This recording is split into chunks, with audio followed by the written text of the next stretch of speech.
அத்தியாயம் 28. முடியும் என்று சொன்ன ருத்ரபதியை வியப்போடு பார்த்தார் வெற்றிவேல். அவருடைய விழிகள் பிரமிப்பில் விரிந்திருந்தன. எப்படி ருத்ரா, அந்த பிராஸ்தட்டிக் தலைக்குள்ள யாரோ பண்ணிட்டு இருக்கிற விபரீதத்தை நாம எப்படி கண்டுபிடிக்க போறோம்? வெற்றி, நான் கொஞ்ச நேரத்துக்கு முந்தி அந்த கிரைம் பிரான்ச் பீப்புள் விவேக் விஷ்ணுவோடு பேசிக்கிட்டு இருக்கும் போது எனக்கு ஒரு போன் கால் வந்துச்சு. போன் பண்ணினது யாரு தெரியுமா? யாரு? ஹரி. உன்னோட ரிசர்ச் லேப்ல அசிஸ்டண்டாய் வேலை செய்கிற அந்த ஹரியா? அவன்தான். அந்த ஹரியும் சுபத்ராவும் நாகஜோதியோடு வேன்ல புறப்பட்டு இங்கே வர வேண்டியவங்க. பட் வரல. இப்ப எங்கிருந்து பேசினா? ஹரி இப்போ எங்கே இருக்கான்னு தெரியல. ஆனா அவன் என்கிட்ட ஏதோ பேச விரும்புறான். நேர்ல தான் பேசணும்னு சொல்றான். 1 மணி நேரம் கழிச்சு போன் பண்ணுவான். அவன் சொல்ற இடத்துக்கு நான் போய் பார்த்தாதான் விபரம் ஏதாவது தெரியும். நானும் உன் கூட வரட்டுமா? வேணா வெற்றி, இங்க ஹாஸ்பிட்டல்ல உனக்கு ஒரு பிரச்சனை இருக்கு. நாகஜோதியோட புருஷன் முத்துமாணிக்கத்தோட பாடியை இன்னைக்கு ராத்திரிக்குள்ள நீ டிஸ்போஸ் பண்ணியாகணும். நாகஜோதியை தேடிக்கிட்டு முத்துமாணிக்கம் வந்த மாதிரி முத்துமாணிக்கத்தை தேடிக்கிட்டு வேற யாராவது இந்த ஹாஸ்பிட்டலுக்கு வந்துடக்கூடாது. அப்படி வர்றதுக்கு வாய்ப்பு இல்லை ருத்ரா. ஏன்னா அந்த முத்துமாணிக்கத்து கிட்ட நான் பேசி பார்த்தப்ப அவனுக்கு சொந்த பந்தம்னு யாரும் கிடையாது. அவன் நம்ம ஹாஸ்பிட்டலுக்கு வந்தது யாருக்கும் தெரியாது. இருந்தாலும் வெற்றி, அந்த விஷயத்துல நாம 2 பேருமே எச்சரிக்கையாய் இருக்கணும். ஏன்னா விஷயம் அசாதாரணமானது. ருத்ரபதி சொல்லிக் கொண்டிருக்கும் போதே அவருடைய செல்போன் ரிங்டோனை வெளியிட்டது. எடுத்து பார்த்தார். ஹரி மறுமுனையில் இருந்தான். ருத்ரபதி பேசினார். சொல்லு ஹரி. டாக்டர், நீங்க 1 மணி நேரம் கழிச்சு போன் பண்ணும்படியாய் சொன்னீங்க. ஆனா அவ்வளவு நேரமெல்லாம் என்னால வெயிட் பண்ணிட்டு இருக்க முடியாது டாக்டர். உங்ககிட்ட நான் நேர்ல பேசணும். நான் சொல்ற இடத்துக்கு உடனடியா நீங்க புறப்பட்டு வரணும். சரி, வரேன். எந்த இடம்? நீங்க மட்டும் கார்ல அயனவாக்கம் வந்துடுங்க. அதனோட எக்ஸ்டென்ஷன்ல 7வது தெரு. அந்த தெருவோட கடைசியில் ரெட் சில்லிஸ் ரெஸ்டாரண்ட் இருக்கும். அதுக்கு கொஞ்சம் தள்ளி காரை நிறுத்திக்கிட்டு வெயிட் பண்ணுங்க. அங்க உங்க காரை பார்த்ததும் நான் மறுபடியும் உங்களுக்கு போன் கால் கொடுப்பேன். ஹரி, நீ பேசுறத பார்த்தா எனக்கு பயமா இருக்கு, டென்ஷனாவும் இருக்கு. பிரச்சனை என்னன்னு போன்ல சொல்லு. சாரி டாக்டர், போன்ல எதுவும் வேண்டாம். நேர்ல வாங்க ப்ளீஸ். லேட் பண்ணிடாதீங்க. ஹரி பேசிவிட்டு செல்போனை வைத்துவிட முகம் இருண்டு போனவராய் எழுந்தார் ருத்ரபதி. வெற்றி, நான் அயனவாக்கம் வரைக்கும் போயிட்டு வந்துடுறேன். ஹரியோட பேச்சுல ஒரு சீரியஸ்னஸ் தெரியுது. ருத்ரா, நீ ஏதாவது ஆபத்துல மாட்டிக்க போற. உனக்கு துணையா நான் யாரையாவது அனுப்பட்டுமா? வேணா வெற்றி. ஹரி என்ன மட்டும் தனியா வர சொல்லி இருக்கான். நான் போய் அவனை சந்திச்சு பேசினாத்தான் சுபத்ரா நாகஜோதியோட நிலைமை என்னாச்சுன்னு தெரிய வரும். ருத்ரபதி சொல்லிவிட்டு அறையினின்றும் வெளிப்பட்டார். வேகமான நடையில் ஹாஸ்பிட்டலின் கார் பார்க்கிங்கை நெருங்கி தன் ஃபோர்ட் காரை தொட்டார். செல்போன் மறுபடியும் அழைத்தது. கை நடுங்க செல்போனை எடுத்து அழைப்பது யார் என்று பார்த்தார். இன்ஸ்பெக்டர் மார்த்தாண்டம். போன் காலை அட்டன் செய்வதா வேண்டாமா என்று சில வினாடிகள் யோசித்துவிட்டு செல்போனை காதுக்கு ஒற்றினார். எஸ், வணக்கம் டாக்டர், நான் மார்த்தாண்டம். தெரியுது. நாளைக்கு ஏர்லி மார்னிங் உங்க வாக்கிங் நேரமான 5 மணிக்கு நீங்களும் நானும் மீட் பண்றோம். ஞாபகம் இருக்கு? இருக்கணும். சொன்னபடி வரணும். வரேன். இப்படியெல்லாம் அடிக்கடி ஃபோன் பண்ணி டார்ச்சர் கொடுக்காதீங்க. என்ன டாக்டர், ப்ரெஷர் ஏறுதா? தப்பு காரியம் பண்ணினா அப்படிதான் ப்ரெஷர் ஏறும். நான் எந்த தப்பும் பண்ணல. கசாப்பு கடைக்காரன் கூட தான் செய்யற தொழிலை தெய்வம்னு தான் சொல்லுவான். நீங்க எது மாதிரியான தப்பை பண்ணிட்டு இருக்கீங்கன்னு நாளைக்கு காலையில நான் சொல்றேன். மார்த்தாண்டம் மறுமுனையில் பேசிக்கொண்டிருக்கும் போதே செல்போனை அணைத்து பாக்கெட்டுக்குள் போட்டுக்கொண்டு காரில் ஏறி உட்கார்ந்தார் ருத்ரபதி. மனதும் உடம்பும் கொதிகலனாய் மாறியிருக்க காரை விரட்டினார். சரியாய் 40 நிமிடங்கள் அயனவாக்கம் வந்தது. அதன் எக்ஸ்டென்ஷன் எல்லைக்கு போய் 7வது தெருவை கண்டுபிடித்து காரை நிதானமான வேகத்தில் விரட்டினார். 200 மீட்டர் தூரம் உள்ளே போனதுமே ரெட் சில்லிஸ் ரெஸ்டாரண்ட் பார்வைக்கு தட்டுப்பட ருத்ரபதி காரை சற்று நகர்த்தி கொண்டு போய் ஒரு மரத்துக்கு கீழே நிறுத்தி கொண்டு காத்திருந்தார். 5 நிமிடங்கள் காத்திருந்த போது செல்போன் ஒலித்தது. எடுத்து பேசினார். ஹரி, டாக்டர், உங்க கூட வேற யாரும் வரலையே? வரல. சரி, உங்க செல்போனை ஸ்விட்ச் ஆஃப் பண்ணி காருக்குள்ளேயே வச்சுட்டு காரை விட்டு இறங்கி ரெஸ்டாரண்ட்டுக்குள்ள வாங்க. ஃபேமிலி கேபின்ஸில் 5ஆம் நம்பர் கேபினில் நான் இருப்பேன். வாங்க.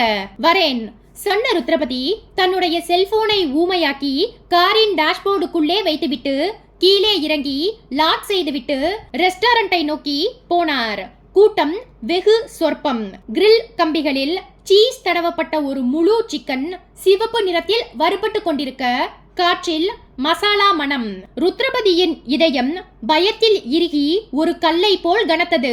ஹரி என்ன சொல்ல போகிறான் என்கிற கேள்வி ஒரு கொக்கியாய் மாறி மூளை பிரதேசத்தை குடைந்தது. ரெஸ்டாரண்ட்டும் யூனிஃபார்ம் அணிந்த பேரர்களும் அவ்வளவு சுத்தமாக இல்லை. பாரின் கண்ணாடி கதவு திறந்தபோது விஸ்கியும் பிராந்தியும் கலந்து நாறியது. ருத்ரபதி எதிர்பட்ட ஒரு பேரரிடம் கேட்டார், ஃபேமிலி கேபின். அவன் இடதுபுறம் கையை காட்ட நடந்தார். ஃபேமிலி கேபின்ஸ் கண்களுக்கு தெரிய 5ஆம் எண்ணின் கதவை தள்ளிக்கொண்டு உள்ளே போனார். ஒரு நாற்காலியில் சாய்ந்தபடி கண்களை மூடியிருந்த ஹரி சத்தம் கேட்டு கண்களை மலர்த்தி சற்றே பதட்டத்தோடு எழுந்து நின்றான். கண்களில் நீர் கோர்த்து தொண்டை அடைக்க டாக்டர் என்றான். ருத்ரபதி அவனுடைய தோளில் கையை வைத்தார். ஹரி, என்ன பிரச்சனை? நீயும் சுபத்ராவும் நாகஜோதியோட வேன்ல புறப்பட்டு போனீங்க. அதுக்கப்புறம் என்ன நடந்துச்சு? டாக்டர், நானும் சுபத்ராவும் இப்போ ஒரு பெரிய ஆபத்துல மாட்டிக்கிட்டு இருக்கோம். நீங்க மனசு வச்சா மட்டுமே நாங்க 2 பேரும் உயிரோட இருக்க முடியும். முதல்ல என்ன நடந்துச்சுன்னு சொல்லு. ஹரி ஒரு 10 நிமிட நேரத்தை செலவழித்து நடந்த சம்பவங்களை எல்லாம் கோர்வையாய் சொல்லி முடித்தான். ருத்ரபதியின் முகம் வியர்வையில் மினுமினுத்தது. ஹரியின் மணிக்கட்டில் இருந்த வாட்சை பார்த்தார். இந்த வாட்சுக்குள்ளதான் அந்த RFID சிப் இருக்கா? ஹரி தலையசைத்தான். அந்த சிப் ஒரு ஒற்றன் மாதிரி. இதை கையில் இருந்து நான் கலட்டக்கூடாதுன்னு சொல்லி இருக்காங்க. தண்ணி பட்டாலும் பாதிப்பில்லையா? நீங்களும் நானும் பேசிட்டு இருக்கிற இந்த பேச்சை கூட அவங்க இந்நேரம் கேட்டுக்கிட்டு இருப்பாங்க. சரி, அவங்களோட டிமாண்ட் என்னன்னு சொன்ன? ரெஜினுவேட் 4141 என்கிற வார்த்தைக்கு பின்னாடி இருக்கிற பயோ ட்ரூத் பற்றிய விவரங்கள் வேணுமா?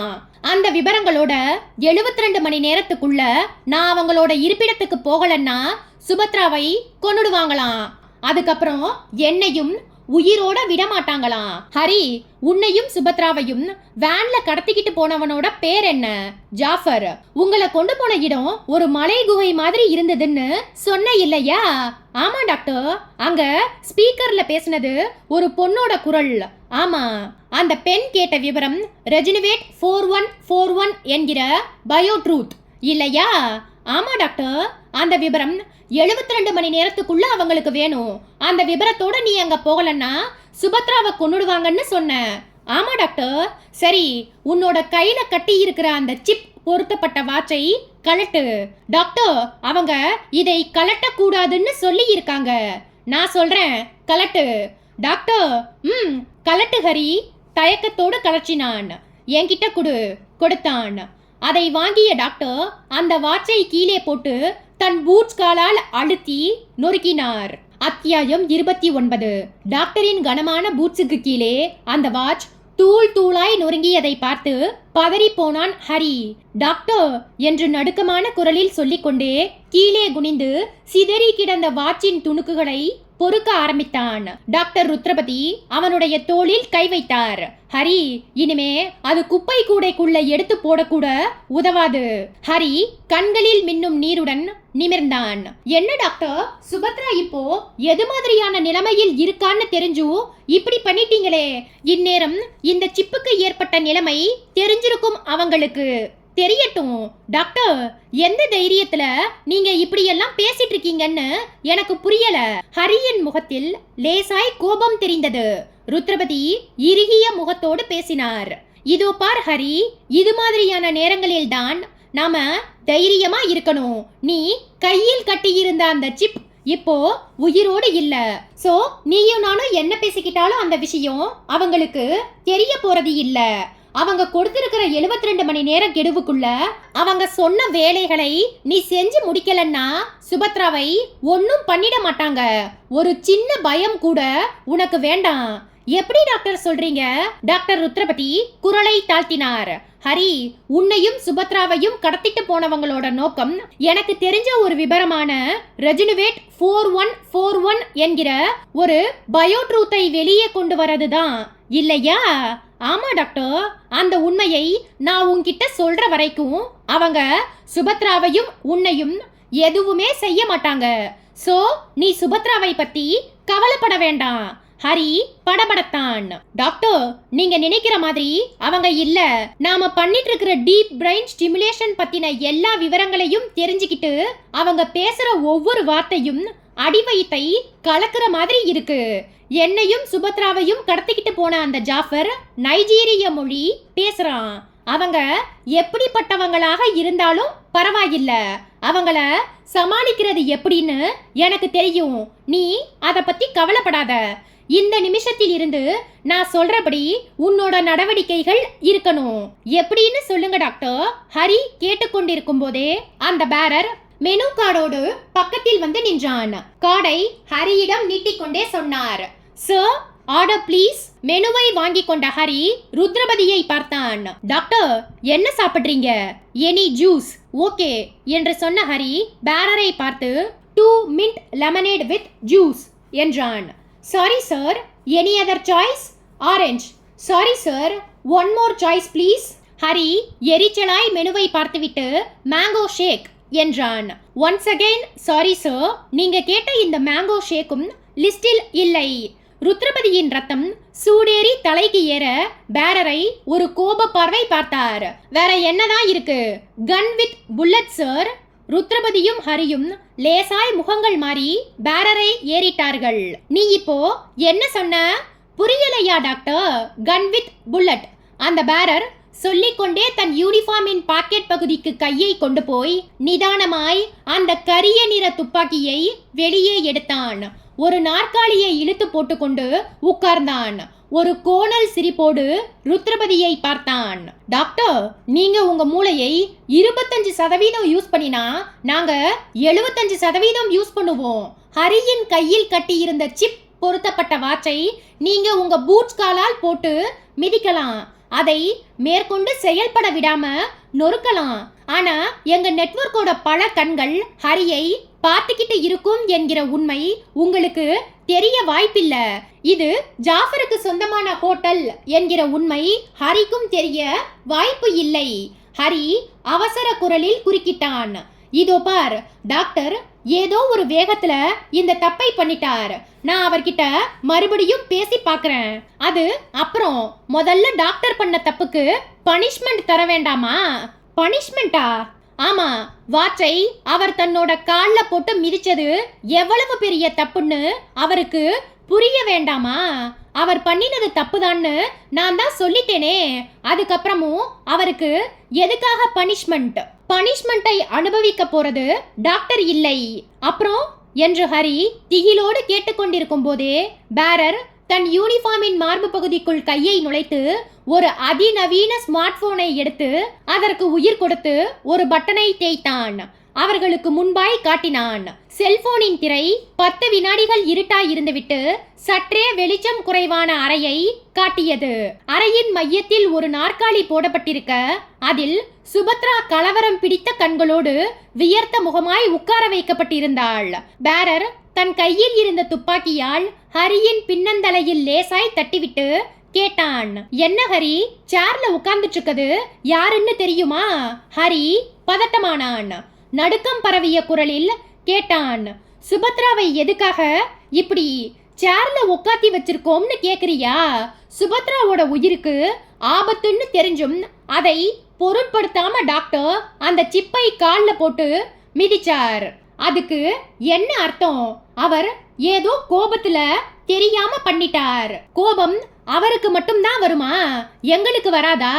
சுபத்ரா உனக்கு வேணும், அவருக்கு வேண்டாம். சுபத்ராவோட உயிரை பத்தி அவருக்கு கவலை இல்ல. இப்போது ருத்ரபதி குறுக்கிட்டார். இதோ பார், ஹரி சொன்ன மாதிரி தான் கோபத்துல ஏதோ உணர்ச்சி வசப்பட்டு அந்த வாட்சை கால்ல போட்டு மிதிச்சிட்டேன். அதுதான் உண்மை. சுபத்ரா என்னோட பொண்ணு மாதிரி, அவளை ஒன்னும் பண்ணிடாதீங்க. பேரர் சிரித்தான். டாக்டர், இப்ப என்ன சொன்னீங்க? சுபத்ரா உங்க பொண்ணு மாதிரியா? ஆமா, அப்படின்னா அந்த ரெஜினுவேட் 4141 என்கிற வார்த்தைக்கு பின்னாடி இருக்கிற அந்த பயோ ட்ரூத் பற்றிய விபரத்தை ஹரி கிட்ட சொல்லி அனுப்புங்க. எனக்கு தெரியாத ஒன்ன பத்தி என்கிட்ட கேட்டா என்னால எப்படி பதில் சொல்ல முடியும்? டாக்டர், நீங்க இப்ப பேசின முதல் பொய்யே கடைசி பொய்யா இருக்கட்டும். 2வது தடவையும் பொய் சொன்னா சுபத்ரா செத்து போற காட்சிய செல்போன்ல லைவா பார்க்க வேண்டி வரும். நான் எதுக்காக பொய் சொல்லணும்? சோ அந்த ரெஜினுவேட் 4141 பற்றி உங்களுக்கு ஒண்ணுமே தெரியாது. டாக்டர் ருத்ரபதி சன்னமான குரலில் சொல்லிக் கொண்டிருக்கும் போதே பேரரின் கையில் இருந்த செல்போனில் இருந்து டப் என்ற சத்தமும் அதை தொடர்ந்து சுபத்ராவின் அலறல் சத்தமும் ஒரே நேரத்தில் கேட்டது. ருத்ரபதியும் ஹரியும் அதிர்ந்து போனவர்களாய் செல்போனை பார்த்தார்கள். நாற்காலியில் உட்கார்ந்த நிலையில் இருந்த சுபத்ராவின் வலது நெற்றி பொட்டில் தோட்டா பாய்ந்ததற்கு அடையாளமாய் இரத்த பொத்தல் ஒன்று தெரிய, சுபத்ராவின் தலை ஒரு பக்கமாய் சாய்ந்திருக்க, விழிகள் இரண்டும் நிலைத்து போய் இருந்தன. தன்னுடைய அறையில் கம்ப்யூட்டருக்கு முன்பாய் உட்கார்ந்து உன்னிப்பாய் எதையோ பார்த்து கொண்டிருந்த விஷ்ணுவின் தோளை தொட்டான் விவேக். என்ன கிடைச்சதா? பார்த்துட்டே இருக்கேன் பாஸ். நியூக்ளியர் பிளான்ஸ் போனியா? போனேன் பாஸ். கூகுள் முழுவதும் முங்கி குளிச்சு பார்த்துட்டேன். உருப்படியாய் ஒரு தகவலும் கிடைக்கல. முந்தி மாதிரி கூகுள் அவ்வளவு புத்திசாலித்தனமா இல்ல பாஸ். ஏதாவது ஒரு விஷயத்தை தெரிஞ்சுக்க கூகுள்குள்ள நுழைஞ்சா வெளியே வரும்போது ஏதோ ஒரு பைத்தியக்கார ஹாஸ்பிட்டலுக்குள்ள நுழைஞ்சிட்டு வெளியே வர மாதிரியே இருக்கு. விஷ்ணு, நாம கேக்குற கேள்வி தெளிவா இருந்தா கூகுளும் தெளிவான பதில்களை பட்டியல் போட்டு காட்டும். நான் இப்ப சொல்ற வார்த்தைகளை ஸ்பெல்லிங் மிஸ்டேக் இல்லாம டைப் பண்ணு. சொல்லுங்க பாஸ். விஷ்ணு தயாரான வினாடி விவேக்கின் செல்போன் ஒரு அலர்ட் ரிங்டோனை வெளியிட்டது. எடுத்து அழைப்பது யார் என்று பார்த்துவிட்டு ஹேண்ட்செட்டை வேகமாய் ஒற்றினான். என்ன நெப்ஸ்? சார், நீங்க சொன்னபடியே டாக்டர் ருத்ரபதியை கண்காணிக்க ஆரம்பிச்சேன். அவர் ஒரு மணி நேரத்துக்கு முன்னாடி டாக்டர் வெற்றிவேலோட ஹாஸ்பிட்டலில் இருந்து அவசரமா காரில் புறப்பட்டு போனார். நானும் அவரோட காரை ஃபாலோ பண்ணினேன். அவர் அரை மணி நேரம் பயணம் பண்ணி அயனவாக்கத்தில் இருக்கிற ரெட் சில்லிஸ் ரெஸ்டாரண்ட்டுக்கு போனார். காரை வெளியே பார்க் பண்ணிட்டு உள்ள நுழைஞ்சார். நானும் அவரை ஃபாலோ பண்ணி போனேன். அவர் ரெஸ்டாரண்ட்டுக்கு உள்ளே இருந்த 5ஆம் நம்பர் ஃபேமிலி கேபின்குள்ள போய் கதவை சாத்திக்கிட்டார். விவேக் ஆர்வமானான். அப்புறம் நானும் ரெஸ்டாரண்ட்டுக்குள்ள போய் ஃபேமிலி கேபினுக்கு பக்கத்துல இருக்கிற ஒரு டேபிளில் உட்கார்ந்து ஃபுட்டுக்கு ஆர்டர் கொடுத்து சாப்பிட்டுக்கிட்டே நடக்கிற எல்லாத்தையும் பார்த்துக்கிட்டு இருந்தேன். அந்த ஃபேமிலி கேபின்குள்ள இருக்கிற யாரோ ஒரு நபரை பார்க்கத்தான் டாக்டர் ருத்ரபதி உள்ளே போனார். ஆனா அந்த நபர் யாருன்னு எனக்கு தெரியல சார். 2 பேரும் வெளியே வரும்போது பார்த்துக்கலாம்னு வெயிட் பண்ணிட்டு இருந்தேன். அந்த சமயத்துல தான் ஒரு பேரர் உள்ளே போனா. அப்படி உள்ள போன பேரரும் இதுவரைக்கும் வெளியே வரல சார். Is it? ஆமா சார். எவ்வளவு நேரமா வெளியே வரல? 20 நிமிஷ நேரமா வெளியே வரல சார். உள்ளே போன பேரர் நிச்சயமா வெளியே வரலையா? வரல சார். நான் தான் கண்கொத்தி பாம்பு மாதிரி அந்த ரூமையே பார்த்துக்கிட்டு இருக்கேனே. அப்போ தடாலடியா ஒரு வேலை பண்ணு நெப்ஸ். என்ன சார்? உன்கிட்ட இப்போ கன் இருக்கா? இருக்கு சார். அதை எடுத்து அலாட்டா வச்சுக்கிட்டு அந்த ஃபேமிலி கேபினுக்குள்ள நுழைஞ்சிடு. எஸ் சார் என்றான் நெப்போலியன். அத்தியாயம் 30. விவேக் செல்போனில் நெப்ஸிடம் பேச்சை தொடர்ந்தான். நெப்ஸ் சார், நீ இப்ப இருக்கிற ரெஸ்டாரண்டோட பேர் என்ன சொன்ன? Red chillies sir. ரெஸ்டாரண்ட் எப்படி இருக்கு? அவ்வளவு ரிச்சா இல்ல சார். கூட்டமும் ரொம்பவும் கம்மி. கஸ்டமர்ஸும் அவ்வளோ வேல்யூபுளா இல்ல சார்.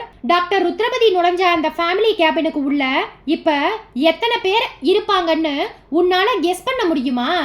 பேரரையும் சேர்த்து 3 இல்லனா 4 பேர் உள்ள இருக்கலாம் சார். சரி, உன்னால தனியா அவங்களை ஃபேஸ் பண்ண முடியுமா? என் கையில துப்பாக்கி இருக்கே சார். உன்னால அவங்களை ஹேண்டில் பண்ண முடியாத பட்சத்தில் அவர்களால உனக்கு ஏதாவது ஆபத்து வர்ற மாதிரி இருந்தால் தயவு தாட்சண்யம் பார்க்காம அவங்க முழங்காலுக்கு கீழே ஷூட் பண்ணிடு நெப்ஸ். தயக்கமே வேண்டாம். Yes sir. செல்போன் ஆன்லயே இருக்கட்டும். ஸ்பீக்கரையும் போட்டுடு. Yes sir. ஸ்டார்ட். விவேக் தன் செல்போனை ஃபுல் வால்யூமில் வைத்த பிறகு ஸ்பீக்கரையும் ஆன் செய்துவிட்டு விஷ்ணுவை ஒரு புன்னகையோடு பார்த்தான். விஷ்ணு, நீயும் நானும் கெஸ் பண்ணின மாதிரியே டாக்டர் ருத்ரபதி கிட்ட தான் ஏதோ தப்பு இருக்கு. அவரை ஃபாலோ பண்ண நாம நெப்போலியனை ஃபிக்ஸ் பண்ணினது வெரி யூஸ்ஃபுல்லான விஷயம். டாக்டர் ருத்ரபதி யாரையோ பார்த்து பேச ரெட் சில்லிஸ் ரெஸ்டாரண்ட்டுக்கு போயிருக்கார். மீட் பண்ணி பேசிட்டு இருக்கும் போதே அந்த ஹோட்டலை சேர்ந்த பேரர் ஒருத்தன் ஃபேமிலி ரூமுக்குள்ள போயிருக்கான். உள்ளே போன அந்த பேரர் 20 நிமிடம் ஆகியும் வெளியே வரல. அந்த ரூமுக்குள்ள என்ன நடந்ததுன்னு இன்னும் 5 நிமிஷத்துல நமக்கு தெரிஞ்சிடும். விவேக்கும் விஷ்ணுவும் ஆனில் இருந்த செல்போனையே பார்த்தபடி காத்திருந்தார்கள். ரெஸ்டாரண்டில் இருந்து ஏதோ ஒரு பாட்டு சத்தம் மெதுவாய் கேட்டுக்கொண்டிருந்தது. குழப்பமாய் சில பேச்சொலிகள். யாரோ இருமுவது கேட்டது. ஏதோ ஒரு தட்டோ டம்ளரோ கீழே விழும் சத்தம் கேட்டது. வினாடிகள் நொண்டியடித்துக் கொண்டிருந்தது. விஷ்ணு விவேக்கை பார்த்தான். என்ன பாஸ், நம்ம நெப்ஸ் கிட்ட இருந்து ஒரு ரெஸ்பான்ஸையும் காணோம். பொறு நெப்ஸ் உன்ன மாதிரி ஒரு தடாலடி பேர்வழி இல்ல. நிறுத்தி நிதானமா யோசனை பண்ணி சரியான நேரம் பார்த்து விவேக் சொல்லிக் கொண்டிருக்கும் போதே நெப்போலியனின் குரல் செல்போனில் கேட்டது. குரலில் பதட்டம்.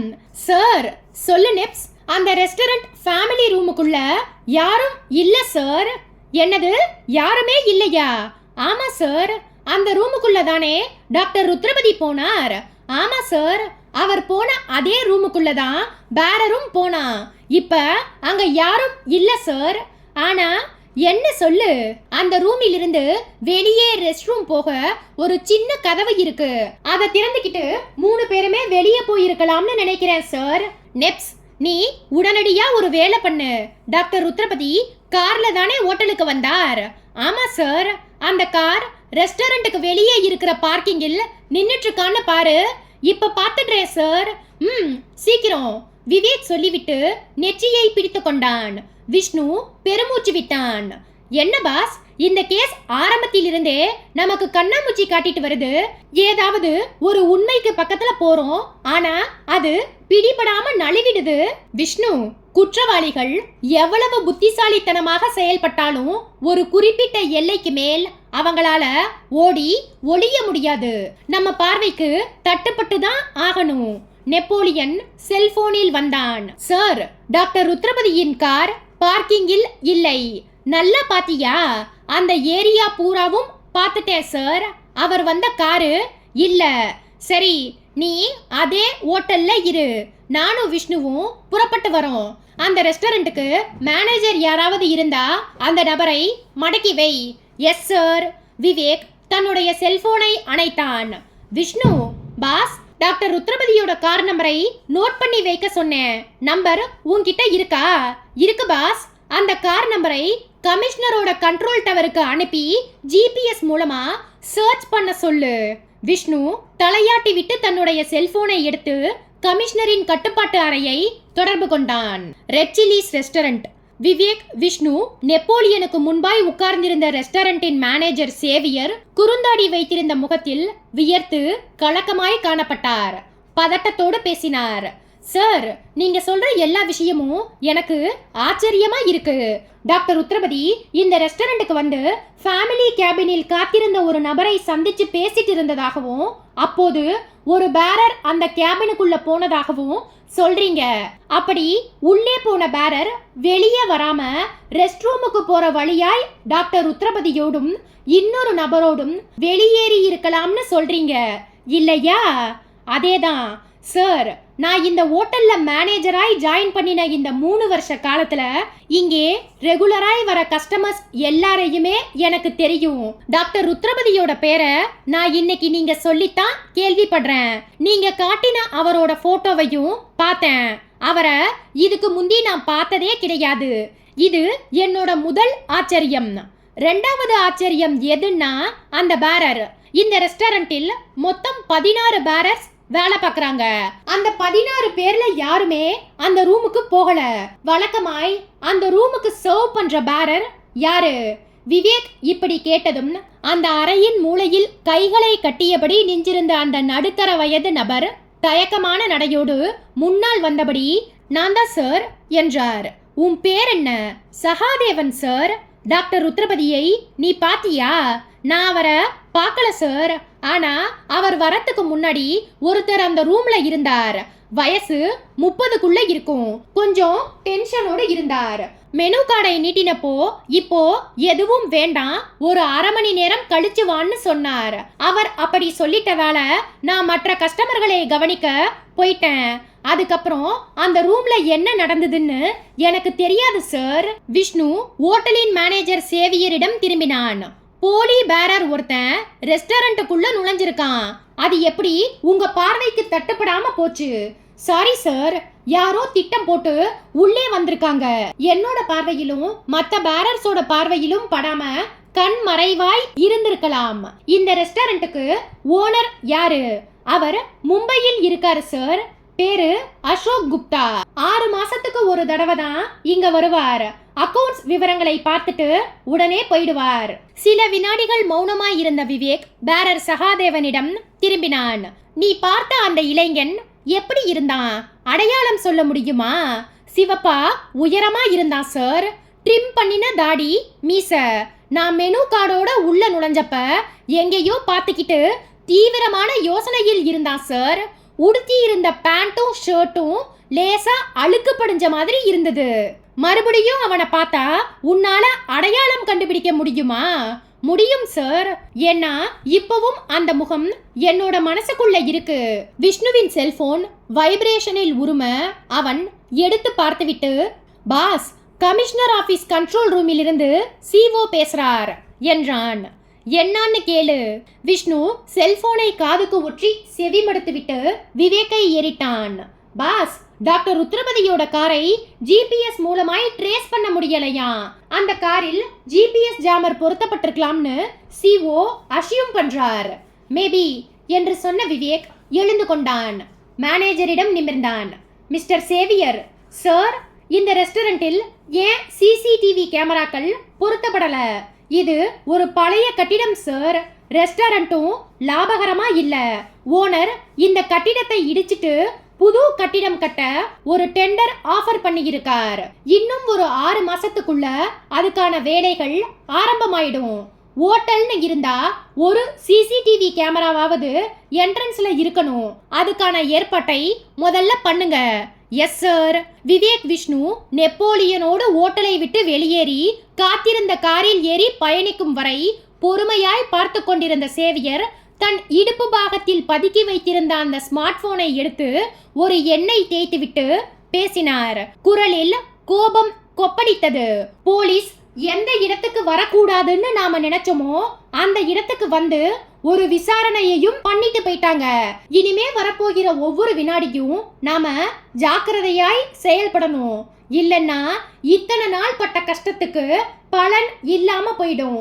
போலீஸ் நம்மை மோப்பம் பிடிக்கிறதுக்கு முந்தி நாம ஏற்கனவே போட்ட திட்டப்படி தமிழ்நாடு, கேரளா, கர்நாடகா, ஆந்திரா மாநிலங்களில் உள்ள 101 கிராமங்களின் விளைநில பகுதிகளில் நியூக்ளியர் பிளான்ஸை புதைச்சாகணும்.